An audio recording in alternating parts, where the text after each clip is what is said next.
Go Chundria, Chundria, it's Chundria Show.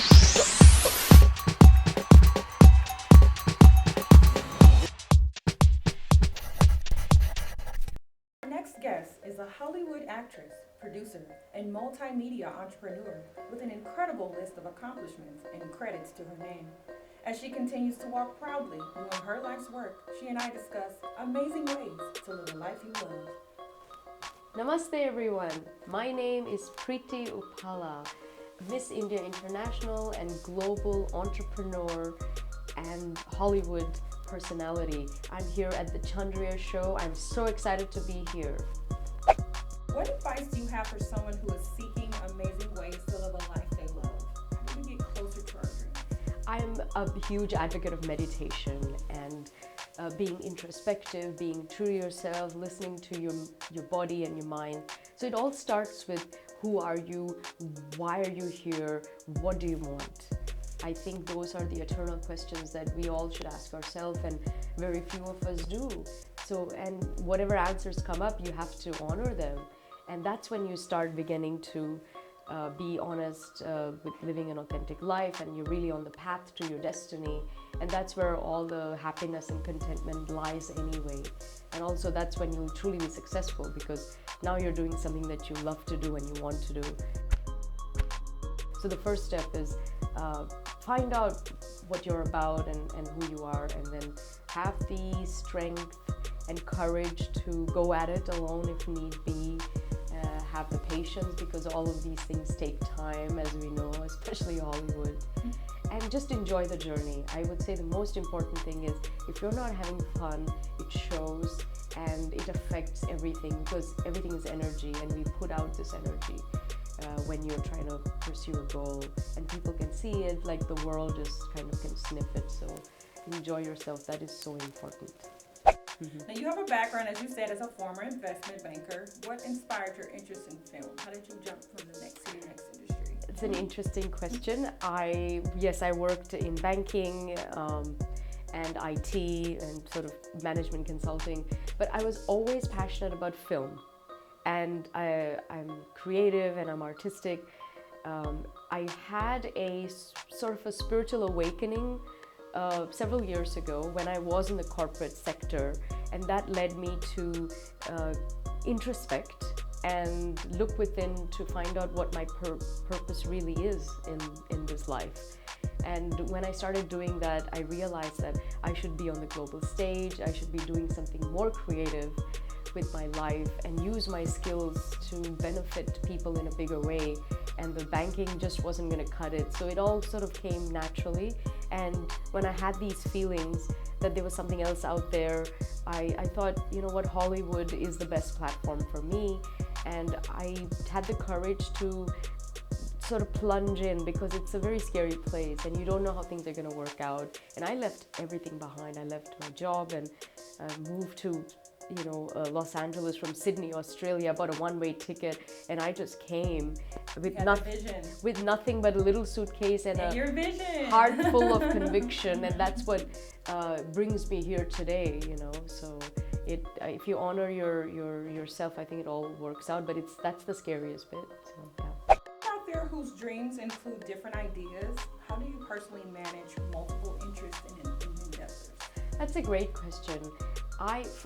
It's very challenging actually to have various interests that might be quite almost contradictory to each other, and yet you're still doing the things that you like, and you do want to do all of these things. It's not easy for anyone. Even for me, it's a challenge to prioritize your time and energy.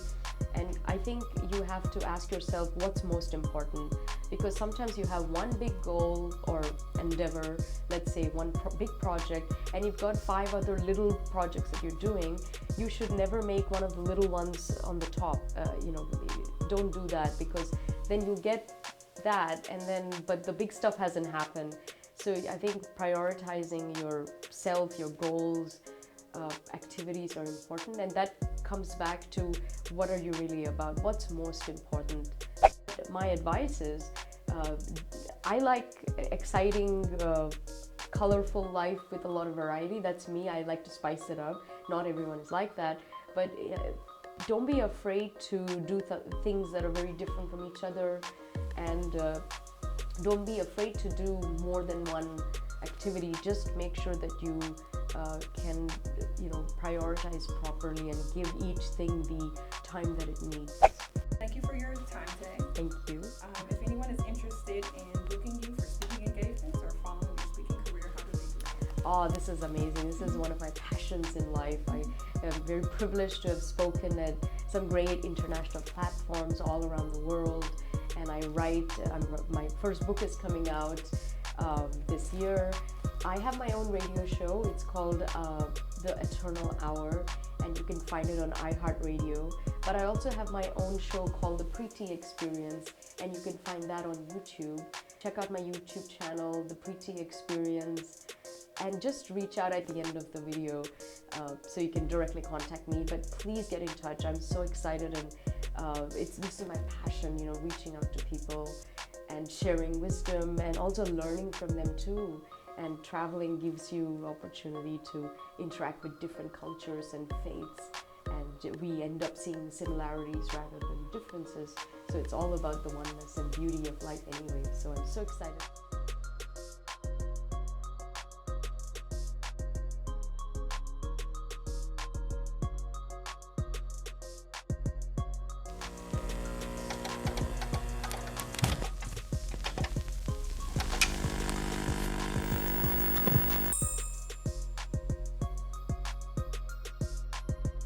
While platonic relationships are valuable to us as adults, there may be times when they prove to be toxic and downright overwhelming. My next guest is a marriage and family therapist, and today we'll discuss the therapeutic release of toxic female relationships. I am marriage and family therapist Gerreka Gilliam, and you are watching the Chundria Show. Gerreka Gilliam, welcome to the show. Thank you. How are you? Busy. Busy is good. Yes. Okay, let's dive right on in. Okay. Tell me about yourself and your life as a marriage and family therapist, and what inspired your mission to serve. Okay, yes. So I've been a marriage and family therapist for, I want to say, about 2 years now. I graduated in 2018, and the reason why I went is because I found that people would always come and talk to me about like their problems, their issues, whatever may be going on. And so when my dad passed away, I saw that like no one was going to counseling, but we were all hurting in different ways. And so I said, if I was going to go to grad school for anything, what would it really be? And that's when I fell into clinical psychology. And through that, I just really wanted to kind of break the stigma of mental illness. And I also wanted to encourage my family to go and seek counseling as well, because like I said, we were all hurting in different ways. I love that. I love where your heart is. How do you encourage women with toxic female friends to find solace? How do you encourage women to make that a part of their self-care? I have to ask them first, like, how does this friendship benefit you? And people think that that's harsh, but right, but it shouldn't be. It shouldn't, and it's your mental stability, right? So you have to ask yourself, how does this person value my life? And look at the last 3 encounters and see, you know what, how did I feel when I was with them? Did I feel encouraged? Was I sad? Was I irritated? Was I annoyed? Because you have to be mindful of your space and the energy that you keep around you, because you're only as good as your circle. So let's say that friend is like, oh man, every time I'm with her, she's drunk, or every time I'm with her, she's cussing, or there's always some drama, or there's a woe is me, and it's every time and she's not feeding into the other friend, then that's key signs that it may be time to release that relationship, because it can be toxic. People don't really know, but it should be an exchange, and the exchange doesn't have to be all the time, but for the most part, it should be some balance to that. There should be reciprocal, and it's okay though if it's not reciprocated. That's a part. I love that that's a part of your self-care. Oh, for sure. That's not working for me. Like, what do you mean? For me in the new year, I can't deal with that. I can't deal with that. As a professional therapist, where do you draw the line in the sand between repairing the issues or ending things amicably? I think you have to have real conversations. And so, like, you can tell someone, hey, this is bothering me, and then you give them a chance to fix it, right? So I am a firm believer of you have to teach people how to treat you. You have to. And so if I say, hey, this is something that is bothering me, it's hurting me, and they get defensive or they're not able to, accept it at that time, it's okay. I have to take a step back and give space. I have done that so many times, even like childhood friends, because you grow apart. And so I've literally told them, like, I told them the reason, why we're taking space. That's really brave of you to do. Yeah. A lot of times we don't find it necessary to do. Oh, absolutely. We don't want to do, like, I'm just too much. I'm done, bye. Yeah. I just feel like you have to, when you have longevity there, you have to really see, like, is this something that is worth fighting for? And if you don't know, then it's okay to take that time. Now, they weren't happy about it. It was like, what do you mean you need a break from me? And I was like, no, literally, I need a break. And then I had another friend where I didn't even tell her I needed a break. I just distanced myself.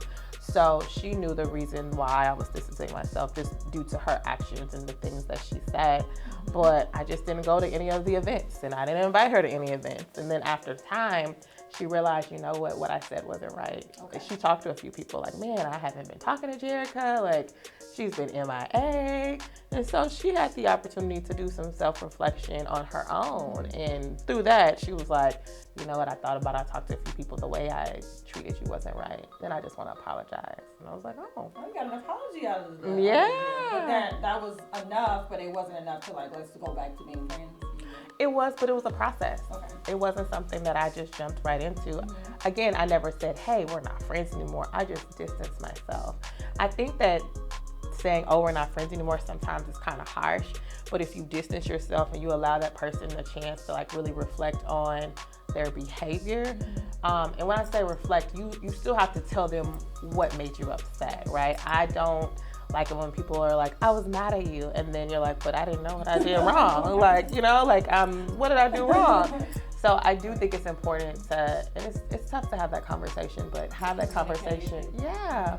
What bothered you, what made you upset, and let them know your expectations. You know what I mean? Like, I'm this kind of friend. I would prefer if, you would kind of work with me here in these different areas. And then you see if they're able to do it or if they're not. And you just take some time and see. Very, very, very awesome. As women, our lives change as we get older with careers, marriage, motherhood. And sometimes our female friendships take a lower priority. One friend can feel neglected, the other friend can feel smothered. What encouragement do you have for both friends on each side of that situation? Balance is key. I have never been one of those people that is like, okay, once I get my relationship, I don't have my friends anymore. I believe in the power of having a tribe and very powerful and strong women around you. So even if you are not able to spend as much time, then you should make time for your friends. I've never been one that is like, oh my goodness, like, okay, because she's married and she has kids, I should only talk to her once a year. Those friends, I hate to say it, but I don't really consider them like friends. There's kind of like, we'll call each other friends lightly. So it's cool. Yeah. And then on the flip side, though, too, if you're married, you want the respect for your marriage as well. Like, I can't sit on the phone with you 7 nights a week, For sure. No, absolutely. But it's balanced, right? So, for example, my friends that are married, 2 of them I talk to once a week. Okay. And they have kids. One is pregnant. But sometimes my single friends are like, oh, I'm so busy. And it's like, what are you busy doing? You know what I mean? Like, and not to say that they can't be. I don't have to talk to you once a week. But at least once a month or twice a month. Married, has a kid, has a yeah, job, career, she's able to balance that. And include me in Exactly. So it's just different levels, right? Or I had a friend, like, we were really close in college, and she was really adamant about being married. And I was like, do that. But because of that, she distanced herself. And then, like, years later, she's like, I want you to be in my wedding. And I'm like, okay. I felt bad, and then I didn't know. I told her yeah. Okay. But she wanted to rekindle that friendship after years, and unfortunately, I don't feel the same way. I already have a team and I have a tribe, and so it's like I can't depend on you, because the next time, if I'm like calling you to check on how you're doing, you're gonna be so, I hate to say it, but self-centered that you're not really checking on anyone else but yourself. she thinks about me. She'll send me postcards of the kids and Okay. the baby shower, but that does nothing for me. It's cute, but it does nothing. To continue to cultivate our friendship. Exactly. That's why I say, you know, you have to really see how does this person add value to your life. You may do that simple thing when I'd much rather have a call. Exactly, yeah. Or see how I'm doing. Right. You know, we see the memes, it's like check on your strong Right. friend. You know what I mean? And when you have a lot going on, it may seem like on social media that everything is peaches and cream and, you know, hunky-dory, but that's not always the case. And so it's okay to just check in and say, hey, how are you? Regardless of everything else that you have going on. I agree. I couldn't agree more. Something I have personally struggled with in the past is breaking up with a female friend when we've grown apart or I feel the toxic behavior is overwhelming. What advice do you have for women who struggle with ending when it's run its course? I mean, I say treat it like a I've done the distance thing. Like, hey, I just... Okay, did it work for you? No, usually no. It's not work. Like, I just need time. I'm not saying I'll never be ready. I just need time to I need time away. Yeah. And I have had friends who just wouldn't let me have that time. You know, and I don't rush to me now. Then when I'm in the middle of my time. Exactly. If I hadn't taken the time, that's a whole other show for another day. Have Gerreka come back. Another girl talking. No, but you're right. But what advice do you have for a woman who struggles with? Well, I want to speak to breaking up? what you said. You said you tried the distance and they weren't respectful. I am big on respecting boundaries, and that's something that I work on too. It's like respect my boundaries, because when you're nice, you're like, okay. But when I did the break from my friend, she was like, Gerreka, I just really want to talk to you, and I said I will reach out to you when I'm ready. But thank you for checking on me. You know, and I had to be firm with her on that. And if this is really a friendship that you feel like, or anyone that's out there that they feel like they need to break, then they just have to have that tough conversation. Girl, I love you. I wish the best for you. But right now, we are just in two different places in my life. And I just, you know, I'm not able to have the same interactions with you that I used to have. But it doesn't take away my love for you. I want to be fair, and I want it to be honest, and I don't want to ignore your phone calls or text messages. I want us to have this conversation. And she's probably gonna be mad or upset, but at least she knows that you are distancing yourself. Not only that, but you're breaking up with her essentially. And I treat my friendships like I would treat like a male and female relationship. Like if you are mistreating me in some way, I'm not gonna put up with it. And I'm gonna have the conversation so you know why. But after that, it's like I have to continue on, because the reality of it is if you keep that toxicity in your life, it will affect you. You're only as good as your tribe, you're only as good as your circle.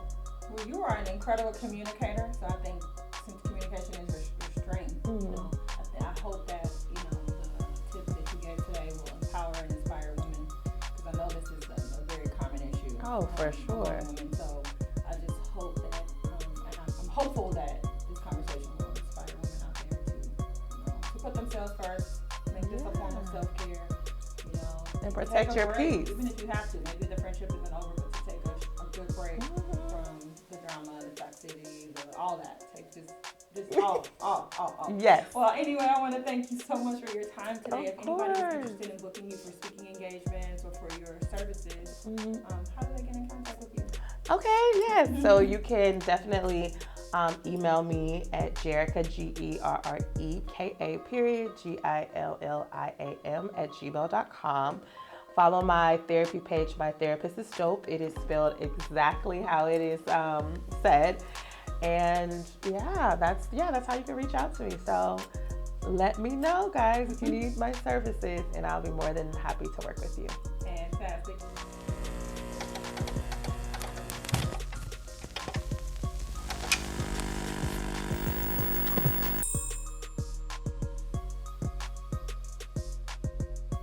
It's no secret that our smiles may have an amazing impact on our self-esteem. My next guest is internationally acknowledged for non-invasive and non-surgical bite correction treatment. Dr. Sam Muslin, also known as the facelift dentist, is my special guest, here to discuss incredible solutions for an incredible smile. Welcome. I'm Dr. Sam Muslin. I'm the facelift dentist, and welcome to the Chundria Show. Welcome to the show. Dr. Muslin, how are you? Great. Thank you very much. I'm fine. Yes. 40 years in dentistry. did you choose this career or did it choose you? Try that sometime, you know. I chose the career. I went to a dentist and he opened up his closet when I was in the 3rd grade, and he had a Bunsen burner, a fire in it, and that anybody that had fire in their closet, that's what I wanted to do, you know. A lot of depth went into this decision. And you were how old? I was in 3rd grade. Okay. You know, it was my first trip to the dentist. 10 years old, it's very small for you to make that such a profound decision at a young age. I stuck with it, Okay. you know, and that. you fight your way through college, and you have no money and all the normal things that happen those times. And I did manage to get into dental school. And during my 40 years, I began to see how invasive dentistry is, and how many of the patients you're going to see have jaw surgery again, or braces, and years of braces and jaw surgery, or their teeth were going to get drilled down. And so I was doing that, but it just seemed it was painful and took a long time. Well, the facelift dentistry method, which I developed, takes days instead of years. Days instead of years, and it's fast, it's safe. I can do something that surgery and braces cannot do. I can test it in advance so that we know it's going to work, versus you could have surgery and braces and at the end you're unhappy. I see a number of patients that have had surgery and braces, and some of these are those patients. Wow, you're awesome. Now, you're known as a facelift dentist. Outside from this, what other, so you practice general dentistry and then you developed this? Yes. This procedure. So tell me more about the procedure and how did it develop? You found a need from your patients to develop this? I found a need, and I also found that we were lasting longer. We were living decades longer. So I would look at what's the difference between my older patient and my younger patient. You're going to see an example of an older patient. Older patients have sinking jawlines. Teeth are wearing down. And so if you're going to live to your 90, you're going to look every bit of 90. But if you get facelift dentistry, we can give you a better jawline. It's really not just about a smile. It's about the smile, but it's all about the jawline, facial proportioning, and health. Do you sleep well? Do you have headaches? We want to relieve tension in the jaw and the neck region. So facelift dentistry is really healthcare. It was developed for health reasons, but it also being non-invasive and non-surgical, fast, and has enormous cosmetic benefits. Well, let's look at some photos that you brought today. Okay, here's our first patient that flew in from the East Coast. She has an open bite. And what an open bite is you bite your teeth together and there's a space between your front teeth. You have to talk with your tongue. You can't say your S sounds clearly. You can't eat a pizza unless you try to chew on the side. She was getting headaches. She was miserable. Want to see the next one? Yes, I'm ready. The next one is not an open bite like this patient. This one is a overbite. Look at his jawline. You can see his jaw is back. His jaw is pushed back by his bite. An overbite is where the lower teeth forced behind the upper teeth, and that pushes the jaw back, and it makes your chin look small. It makes your face look short. And so he already has porcelain veneers. They didn't help him at all. And he's uncomfortable. They told him he had to have jaw surgery. Well, you're looking at the difference in his profile from before treatment and after treatment, and it took 2 plane flights to do that, about 4 days each flight. Here is his picture smiling, and in the smile you can see this man has a masculine chiseled chin now, as opposed to a wimpy chin in sort of a goofy type smile. I'm sure he feels better about that. He likes me better now. Before and after video of each patient. So each patient will tell you what they look like. Now when you look at her face, she has what we call the classic aging face, the sinking jawline. Her jaw is back, her face is starting to collapse here. She doesn't like how she looks, her self-confidence, she gets migraine headaches, she has neck pain, and she describes it all on the website in her before video. These before and after videos are how I prove that I did not Photoshop these pictures. That's why you do that. Yes, and so when you look at her before and after face, she has the face of a younger person. There is no Botox, there is Out of no... the country? Yeah, she lives out of the country. People fly in from other countries because they have no That's a choice. testament to how well your procedures are if people are flying in town for them. Yes, yes. I mean, when they come in and mom is sitting there looking at me like, can you really do this? She did not even get a shot. We're going for jawline, pain relief, self-esteem, knockout smile. We're supporting the face with the teeth. So it's a complicated procedure, but that's what's made dentistry for me way more rewarding, because these patients have signed release forms allowing me to show their faces, and they were not compensated for that. They did it because they wanted to help Right. you. So if someone's at home and they're watching this and they feel like, you know what, I can relate to all of those people and I want to have, what's the first step for someone to come and see you for testing? If they're coming from other countries and other states, they generally want to minimize flights. Most patients, we can do it in just 2 plane flights. Bonding had to get invented first.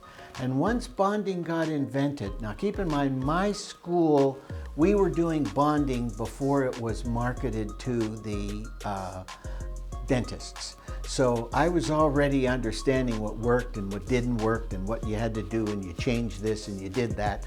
But bonding was coming in. There were a lot of problems with it in the beginning.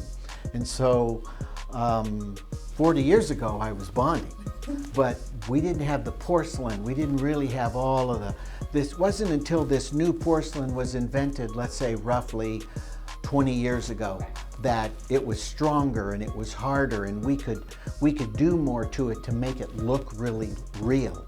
And then the bonding methods. As technology is improved, I've modified this method to make it faster, quicker, easier on the patient. Well, I'm excited. I think that everyone out there should be excited about what you're doing. And so, what's the website for anyone that's interested? You have a sign with your website for anyone that's interested? I do. It's called, Your website? the sign says, what most people would never associate with dentistry. It's facelift dentistry. It's federally trademarked. Who would ever think that you could get a facelift with dentistry? You can get a dynamite facelift with dentistry. Go ahead and visit the website. I want to thank you so much for being a guest on my show today. This is groundbreaking. This is incredible. And kudos to you for creating something that will make such a difference for people all over the world. Appreciate you saying that. Thank you. Thank you very much. That you do